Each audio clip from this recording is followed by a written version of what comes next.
QSI Stock Analysis Tuesday and onwards. Am I buying is the question, and I'm covering that in this brief and short 1-minute video. As the only person and guy in this freaking space, stock trading space or whatever, I have done 40,000 videos and documented them all. The only guy, you know, it's taken me 5 years, but it's a great achievement. And I'm here to tell you, from that, I've seen what's making me money and what's not.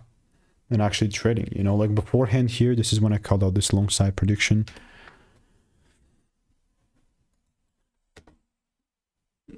Right here it is. It was 177. I was expecting it to come to 170 to like 180, just 10 cents, but it was a great risk to reward.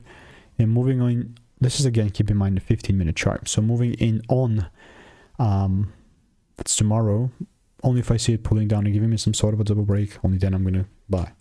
Other than that, like randomly buying, man, it's not going to be happening. So I'm going to continue to keep you updated. And if you want to learn how I'm making 5-10K per month with our indicators, click the first link in the description and get my free emails.